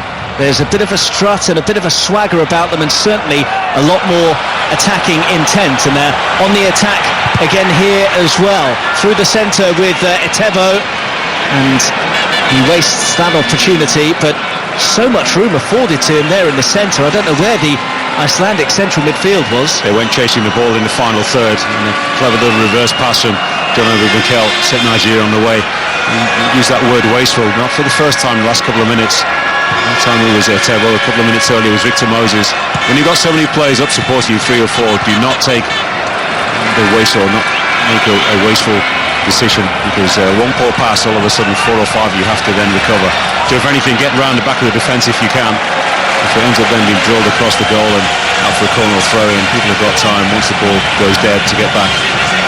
Tyrone Ebui has won a corner kick for Nigeria, just getting Rurik Gislason to slide into the challenge, and he was happy to watch the ball just dribble behind. Play percentages is the order of the day right now for Nigeria. Low risk football. And it's Etebo who has gone across to deliver this corner. It's cleared away to midway inside the Iceland half. Moses on the right wing sends it forwards to John Obi Mikel, who's out on the right. Decent ball in from him, which was met by the centre-back, William Troost-Ekong, and he sent his header wide. Well wide. It wasn't an easy chance. He's some 10 or so yards out. Diving header. He's something special to be the goalkeeper. Defender's header, should I say. Could have actually taken that down, controlled it, and maybe tried a shot himself. Well, it's the Nigerian supporters that we can see who are in high spirits at the moment. Not too many thunderclaps going around the stadium right now, and another change for Iceland. This time it is tactical rather than enforced. Bodvarsson, who has really struggled to make an impact in the game, the Reading forward, replaced by Bjorn Sigurdsson, and that will add a bit more steel going forwards potentially, although they need to get the ball up to them in the first place, because at the moment they're not really being able to find any blue shirts in and around the Nigerian penalty area. And they've won possession back well here, Nigeria, through John Obi Mikel, who's fed Victor Moses. Right wing cross was really, really poor, though. He had Ahmed Musa in all kinds of space on the far side, but couldn't pick him out and has to settle for a corner. Nothing wrong with a choice, Mark, to try and find Ahmed Musa. The goal scorer, execution was poor. Unfortunately for Nigeria, it was a weak header and ended up going back for another corner to the Super Eagles. Well, it's all about game management in these types of situations. A goal up with 20 minutes left to play in a crucial World Cup clash. In comes the corner and headed just over the top. Well, Leon Balogun got up ever so well, the new Brighton and Hove Albion man, and his reaction tells you he knows what a glorious chance it was, because he's got his head in his hands. 7 yards out, that was the match right there, and then completely free header. Didn't have to do much actually, just a straight run towards the ball, and he glanced it, didn't really get over it and power that downwards and goalwards. A glorious opportunity for Nigeria to really take a stronger hold and make it 2-0. Not quite an error, but an opportunity, a good more than a half chance that you would expect to be at least testing the goalkeeper. Well, Iceland look like they're going to be a bit stretched when asking some questions of Nigeria. They've almost been caught out 2 more times on the counter-attack since they conceded a goal on the counter, expertly taken by Ahmed Musa. Nigeria, a goal to the good with 18 minutes of normal time left to play and heading up to second spot in Group D. Croatia would have 6 points, Nigeria on 3, Iceland and Argentina both with 1 apiece, and Iceland ahead of the Argentines on goal difference. And it would leave the final match day very, very intriguing. That game between Nigeria and Argentina in St. Petersburg, Iceland up against Croatia in Rostov. Both those games kick off at 7 o'clock on Tuesday the 26th of June. Well, Argentina and Nigeria's bogey team in the World Cup. For one that Nigerian fans will be looking forward to with too much excitement. Certainly with hope, but I can imagine a great amount of expectation. Victor Moses, who's seen plenty of the ball in the second half, a lot more than he did in the first period, out on the right wing, decides against delivering the early cross in favour of keeping possession, and he's got it back now after a neat exchange with John Obi Mikel, and then Nacho's effort is charged down on the edge of the area. John Obi Mikel can spin it across the pitch to the left side, and Atebo, who's picked it up well and is closed down by a cluster of blue shirts, offloads to Musa, who hits the bar. Ahmed Musa just a couple of inches too high. The keeper looked like he was beaten, and it crashed back off the frame of the goal, and once again Nigeria goes so close to surely settling the game. Brilliant strike from Musa. The key keeper was beaten. I think he was slightly, actually, there was a little bit of bend on that, certainly quite a lot of bend. One of his own players was in the way. Seemed to be gambling, going towards his left. Musa was not too far out, actually, outside the penalty area, 20 yards. Cannon's back off the crossbar. Well, Nigeria have had more attacking threat than you've seen for a long time today, and they could have a second here. Surely they will. It's going to be fired in by Ahmed Musa. His second of the game. Nigeria's second of the game. And surely it's a first win of the 2018 World Cup for the Super Eagles as well. A super finish once more from Musa. 2-0 the scoreline. What a finish from Ahmed Musa. Starman in the last World Cup. Once again he stepped up the little number 7. He's just outdone Iceland with pace on that left flank. Wasn't disappointed at all by that effort. That cannon back off the crossbar a few moments earlier. Great play from Nigeria on the near side. It's actually poor defending as well. One-on-one against the centre half. Too much speed. And then the composure, the skill to get around the goalkeeper. Kept his head. Takes an extra touch as required and side foots it into the roof of the net. Surely now the Super Eagles are flying into that last match with Argentina with a great chance to get to the round of 16. That's a great finish from Musa. Brilliant play. Kept the score. Nacho wants the ball. He's not going to get it past there. There's goal number 2 for the number 7. Well within his rights to take that on. And in the end, not a straightforward finish. Once he's past the goalkeeper, 2 outstanding plays on the line. 2-0. Well, he's winning his 70th cap despite only being 25 years of age. He said that he thinks that Nigeria can reach the semi-finals, as it doesn't matter who they come up against. Confidence in terms of his statements and confidence with his finishing today as well. 2 goals from Ahmed Musa has given Nigeria a 2-0 lead against Iceland, and we have less than a quarter of an hour remaining. And given that they have not troubled Francis Uzo in the Nigerian goal in the entirety of this second half, you can't see a way back for Iceland, and you can see the Nigerian fans starting to thunderclap. And I can see a hat-trick for Ahmed Musa. When these defensively minded teams, when they are forced to get on the offense, it's so much more difficult for them, and when things don't go their way after 5 or 10 minutes, for them to maintain that belief that they can carve out the opportunities we've seen today with Iceland, it becomes more and more difficult for them. And Nigeria have picked them off superbly so far in the second half. Well, the Nigeria coach Gernot Rohr said that he wasn't worried coming into this game about his job prospects because he was sure they wouldn't lose. Well, they're definitely not going to lose, and they're almost certainly going to win. He was very bullish after they copped a fair amount of flack from that Croatia game. And you just wonder if that helped to stir them into action today, because it has been a stirring second half showing from Nigeria.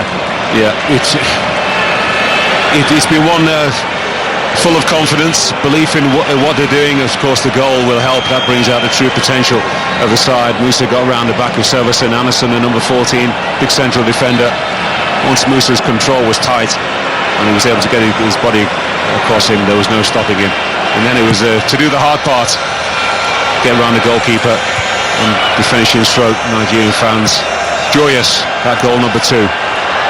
They've only won one of their last 13 games at the World Cup, Nigeria, losing 9 of them. Here is Etebo getting towards the byline for Nigeria and winning a corner out of Rurik Gislason, and at the moment it is one-way traffic. And great belief in the Nigerian team right now. Wouldn't say that the Icelandic heads have dropped.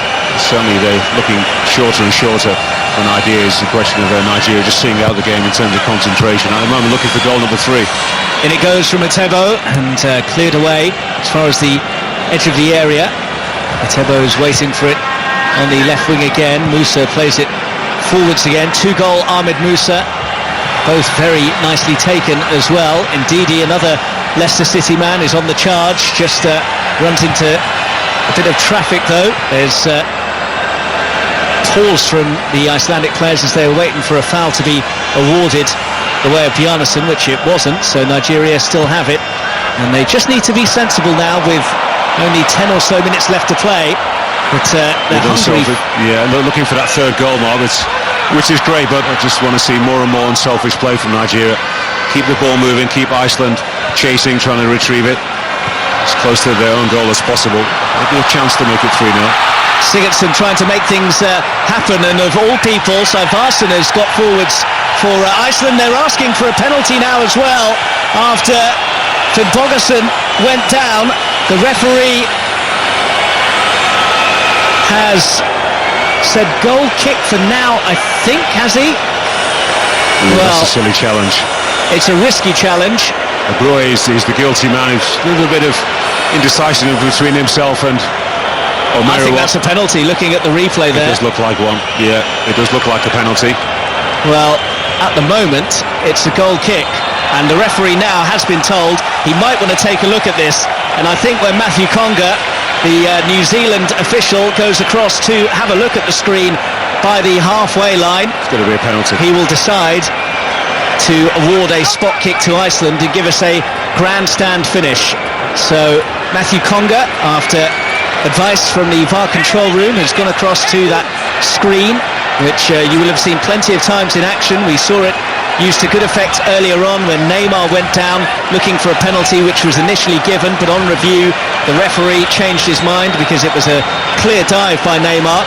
This time he didn't award the penalty after Finnbogason went down, but it looked as though Eboué had clipped him, and we are expecting, when he's looked at it, to award a penalty. And he's had a look at it and says penalty as expected, and I don't think that Tyrone Eboué or Nigeria can have any complaints about that. No, they've been punished for sloppy defensive play, lack of concentration.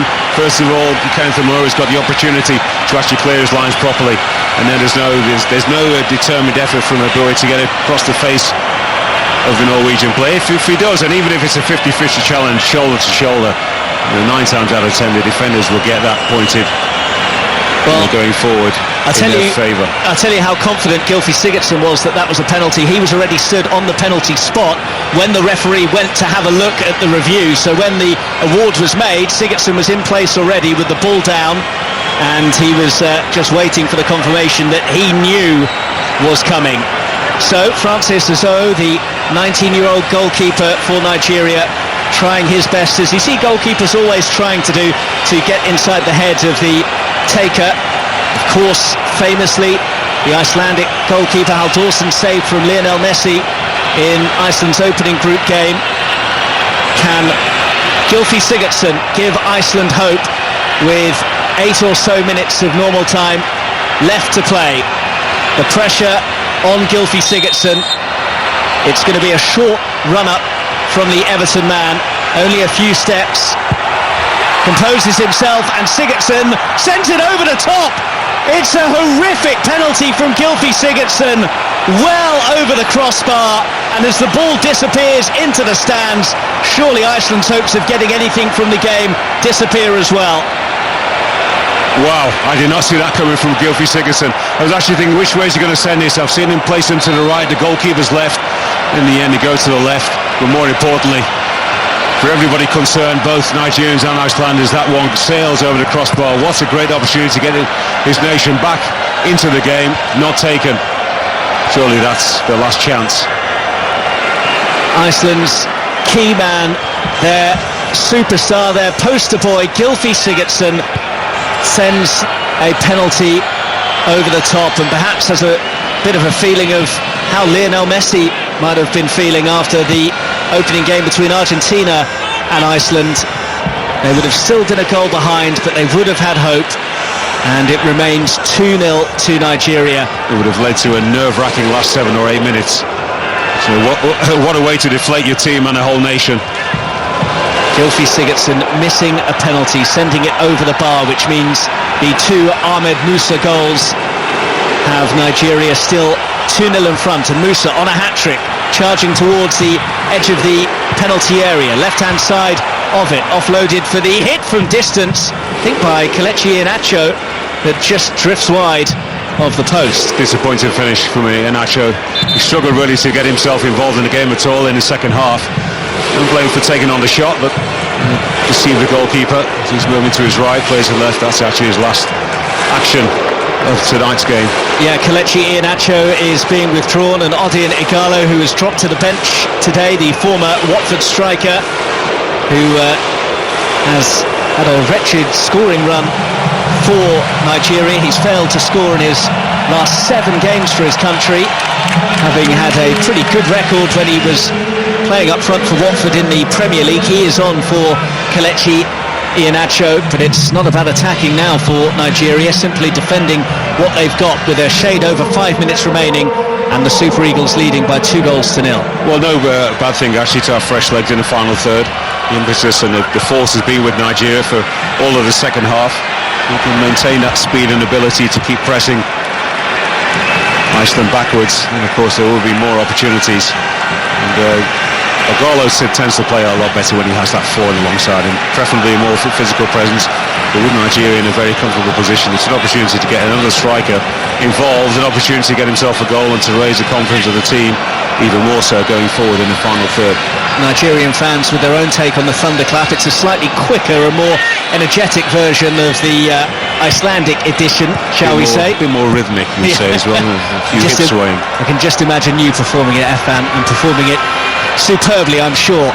The backline for Nigeria have performed pretty superbly. The 3-man centre-back lineup that the coach decided to go with today, Gernot Röhr shuffling his pack. They've looked composed and measured. I wonder if he'll stick with that for the game against Argentina.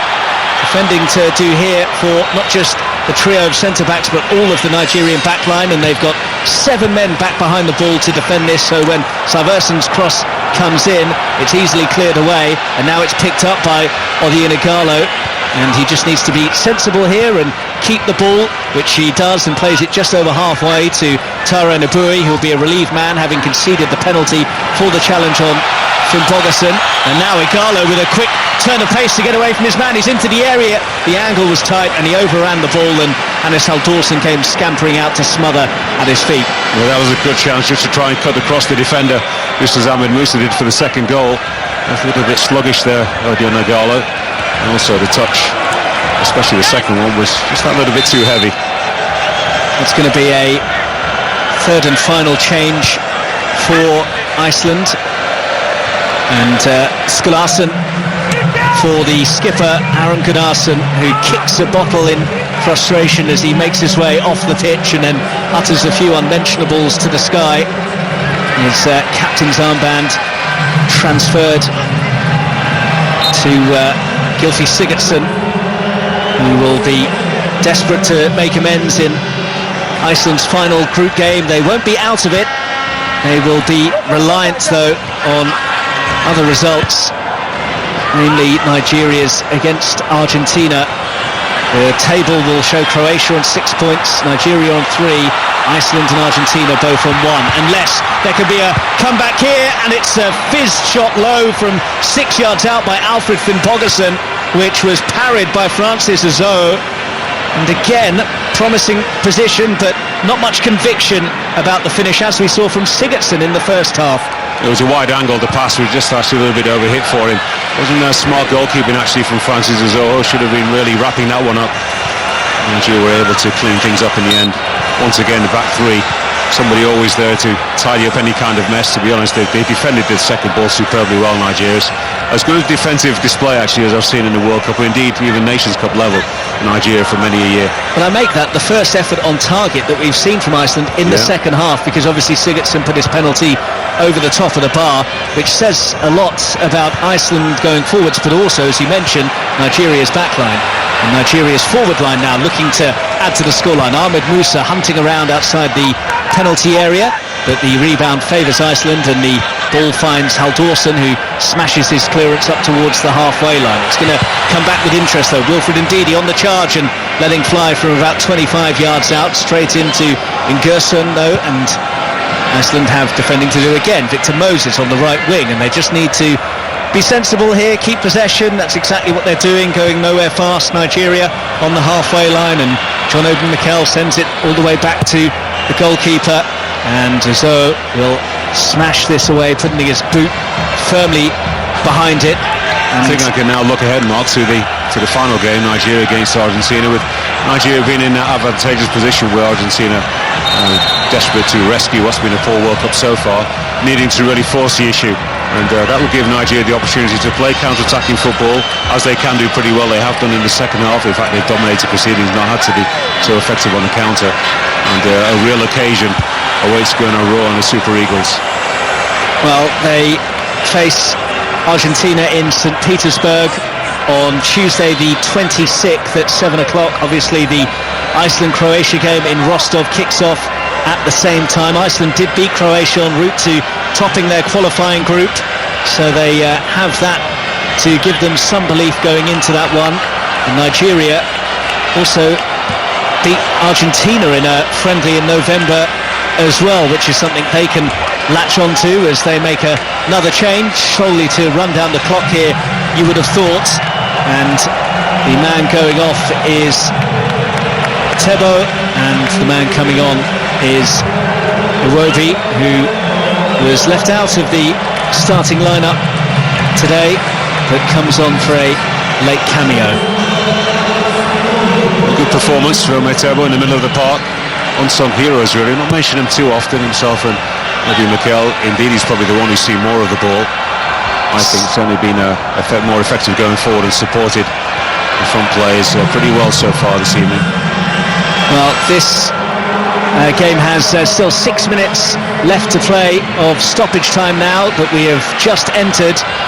So 6 minutes of stoppage time. Nigeria leading by 2-0, and this will move them on to 3 points in Group D, and will leave Iceland and Argentina on 1 point each. Argentina will still be bottom of the group on goal difference, because Iceland's is -2 and theirs is -3. And Nigeria, of course, in second place. Croatia top of the lot. Nigeria's fate in their own hands then. This was always a group, Mark. Once I saw the draw, that I thought that anything could happen. I thought Argentina could win the group. But never saw them finish it. Well, not finish bottom, of course, and they may not do. You know, I could have seen Iceland upsetting 1 or 2. They've already taken points off Argentina. No doubt there'll be 1 or 2 final twists in the last couple of games in a few days' time. But nothing really, is what I'm trying to say, is would surprise me as an outcome of these matches. On the left-hand side for Nigeria with Abui, the man who conceded the penalty missed by Gylfi Sigurdsson late on, sent it high over the top of the crossbar when the score was 2-0 to Nigeria. That would have set up a real helter-skelter finish. So if Nigeria in their final game against Iceland come away with a point, against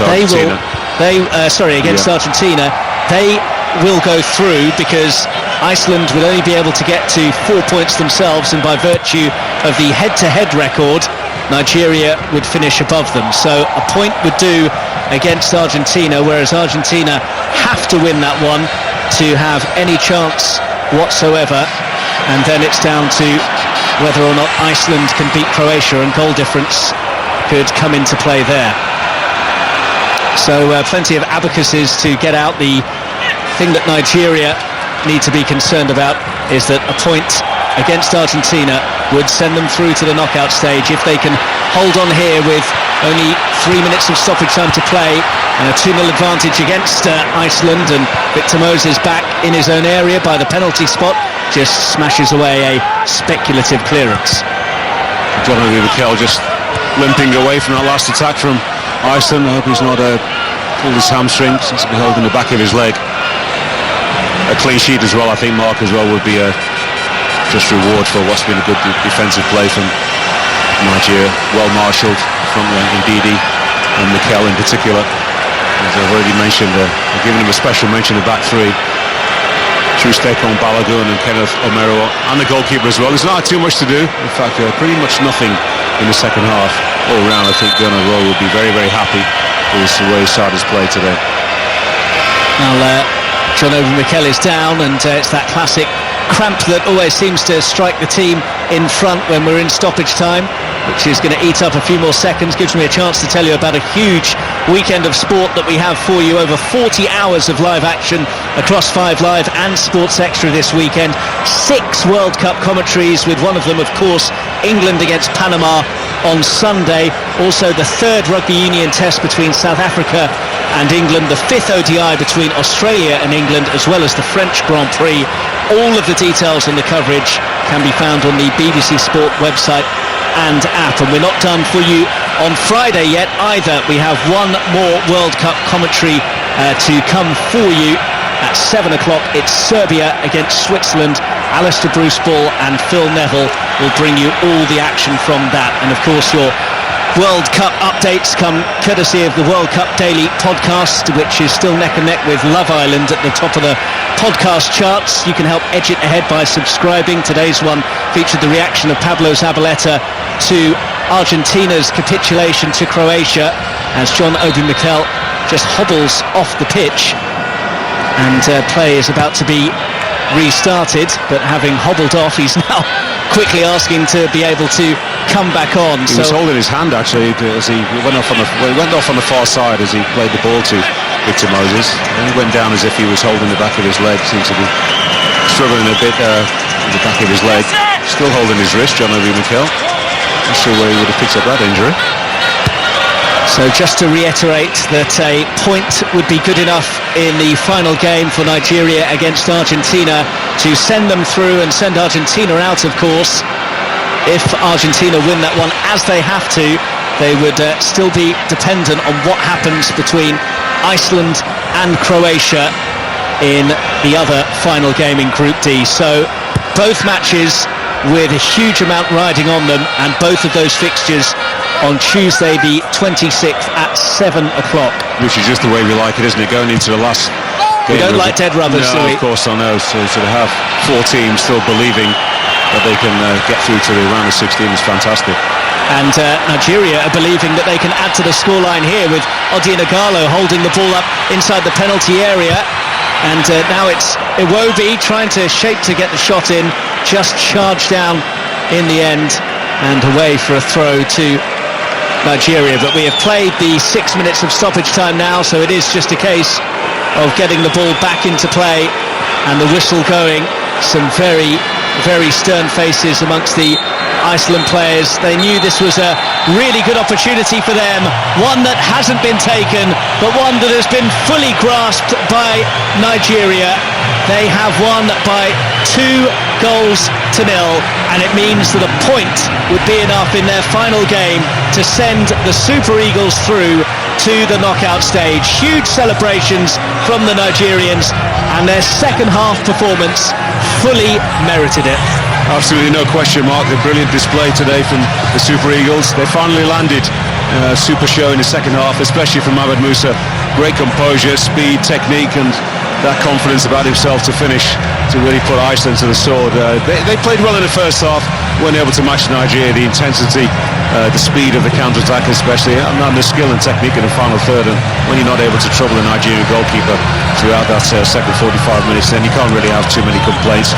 As we said a few moments earlier, all points to a fantastic final day. Nigeria finally arrived at the tournament. Africa has another team that potentially looks as if they would go through along with Senegal if they get a good result in their second game. So I'm pleased for all the Super Eagles fans all over the world, and we roll on to the final game. Ahmed Musa too hot to handle for the Icemen. The Leicester man's double, giving us the full-time score of Nigeria 2, Iceland 0.